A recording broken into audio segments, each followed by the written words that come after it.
Most people recall Kelly's Heroes as a light-hearted World War II adventure. Tanks, gold bars, and misfits joking behind enemy lines, yet the film almost didn't look like that.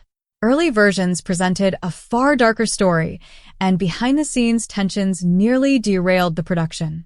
This video uncovers the making secrets, character transformations, and hidden messages that reshape what the film communicates about war, authority, and heroism. These aren't mere trivia. They are the details that completely reframe the movie. And the transformation began before filming even started. Number 1, almost a dark war picture.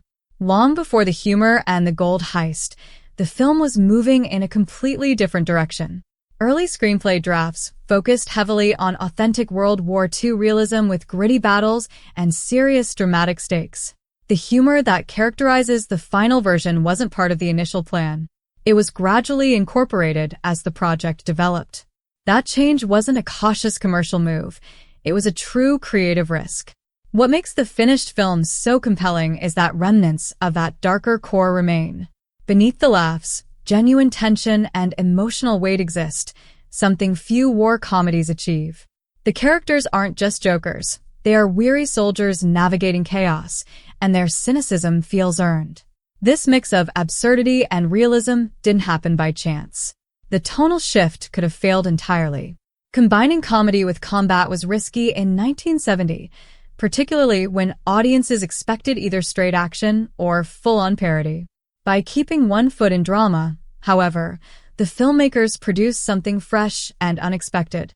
That gamble is why the movie still resonates decades later. It refuses to fit into a single category. Number 2, Eastwood almost left the project. Before filming began, the production nearly lost its leading star. Clint Eastwood grew increasingly frustrated during development, clashing with the creative team over the film's tone. He wasn't against humor, but he resisted anything veering into slapstick. For Eastwood, the balance between action and comedy had to remain grounded, not cartoonish. The dispute centered on pacing and tone. Eastwood wanted a leaner, cooler film that allowed tension to breathe amid the laughs. Studio pressures and evolving scripts pulled in different directions, and at times his commitment wavered. Losing him would have been disastrous, not only for star power but for the film's identity.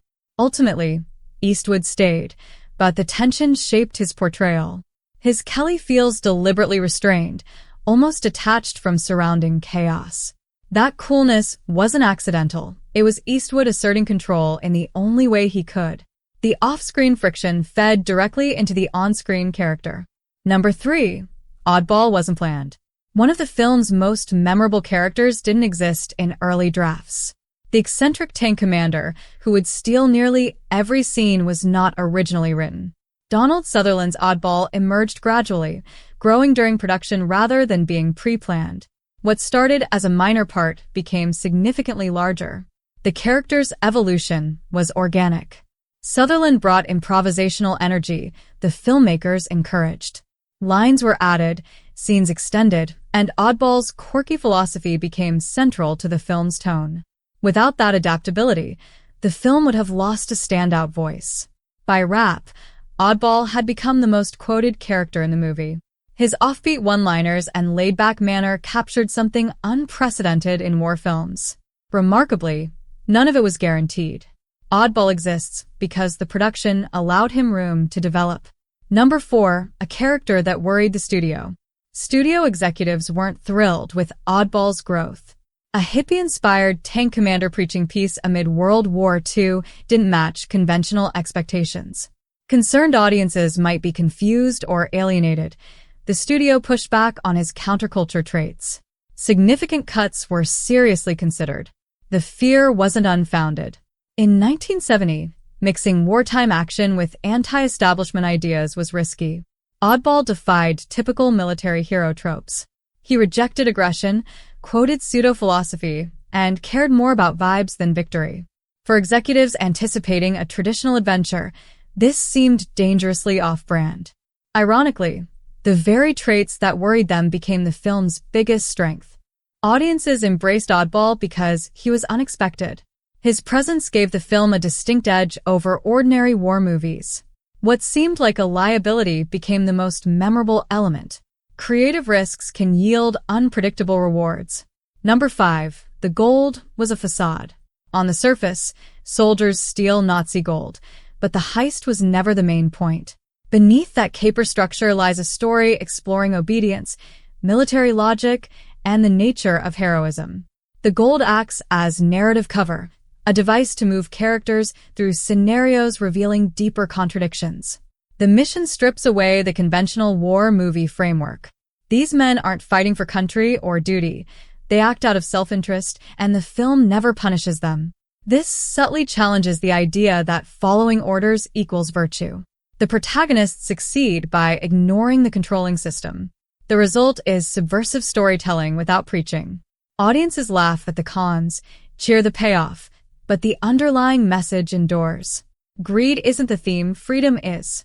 The gold merely provided a shiny distraction while a more provocative story unfolded. Number 6. Real tanks, fake Germans. Authenticity mattered, but practicality did too. Real World War II-era tanks appear, but none were actual German vehicles. American and Yugoslav tanks were modified to resemble German Tigers. The visual trickery worked, most viewers never noticed, and battlefield scenes gained weight props couldn't provide. Modifications required clever engineering and camera angles. Exterior plating and markings were altered to sell the illusion. What appeared as fearsome Nazi armor was actually Allied machinery in disguise, an ironic nod to realism. This approach gave scenes a tactile quality absent in many contemporaneous war films. Real metal, treads, and dust created authenticity models couldn't match. Tanks became characters in their own right. This commitment grounded the comedy in tangible reality. Number 7. Filming in Yugoslavia. Location choice wasn't only aesthetic, it offered freedom. Yugoslavia provided access to military gear, expansive landscapes, and minimal bureaucracy. The production could stage large battle sequences without Hollywood restrictions. Flexibility was essential for a project of this scale. Cost was a factor, but not the only one. The Yugoslav government welcomed foreign filmmakers and provided resources otherwise unaffordable. Tanks, soldiers, and scenery combined to let the team think bigger. Scenes that might have been scaled down elsewhere were realized fully. The location shaped the visual identity. Rolling hills, rustic villages, and open terrain gave an epic, almost operatic quality. Nothing felt confined. This sense of space reinforced the story's themes. Soldiers moving beyond limits imposed by distant commanders. Geography became part of the narrative. Number 8. A surprisingly relaxed set. War films often involve grueling shoots and tension, but this production defied expectations. Despite stunts, pyrotechnics, and complex logistics, cast members described a friendly, easygoing atmosphere. The camaraderie on screen reflected real relationships formed during filming. Part of that ease came from the ensemble. Eastwood, Sutherland, Savalls, and supporting actors developed rapport that translated naturally. When characters joked, it felt effortless. Spontaneity was encouraged, and actors seized it. The relaxed energy influenced tone. A tense set often produces detectable tension. Here, the laid-back environment made performances feel authentic. What could have been chaotic became akin to a working vacation, enhancing the film. Number 9. Savalls played a Western. Not every actor approached the material as war drama. Telly Savalas' portrayal of Big Joe was unusual. He played the character like a frontier outlaw, not a military sergeant. Posture, line delivery, and attitude borrowed from Westerns more than combat films. This unconventional choice enriched the ensemble. Western traits appeared in subtle ways. Savalls carried a gunslinger swagger, treating chaos as an inconvenience rather than a crisis. Interactions resembled poker games, not military protocol. This energy created friction with grounded performances, adding dynamism. Big Joe became a character audiences couldn't easily classify, making him more intriguing. Savalls' genre-blending instincts gave the film unexpected flavor benefiting all. Number 10. Explosions got dangerously real. Action sequences were not only impressive, they were genuinely risky. Explosives detonated dangerously close to actors and crew. Modern productions would never allow such proximity. Safety standards have evolved since 1970. The risks were intentional. Proximity yielded reactions no acting could mimic. When characters flinch, authenticity comes from real adrenaline. Prioritizing visual impact over caution define the era's stunts. Remarkably, these conditions enhanced the film's playful tone. Comedic scenes still carry tension because danger was real. Audiences sense rawness in action, even in humor, giving the film an edge safer productions lack. Number 11. Comedy concealed the message. Laughter was a tool. Humor wasn't mere entertainment. It masked pointed criticism of war's absurdity, wasted lives, and hollow authority. By making viewers laugh, the filmmakers conveyed ideas a straight drama might deliver bluntly. The approach was deliberate. Direct anti-war messaging in 1970 risked controversy or alienation. Comedy provided cover. Audiences enjoyed the heist, cheered the misfits, and absorbed subversion without feeling lectured. The film never explains its themes outright, trusting viewers to sense them beneath the entertainment. What comes through is something unusual, a film that analyzes without lecturing, highlighting the absurdity of military thinking, the unpredictability of survival, and the hollowness of formal heroism. It lands gently because it's coated in humor. That comedic shield ensures the message lasts. Audiences who watched for entertainment often left with more than they expected, even if they didn't realize it.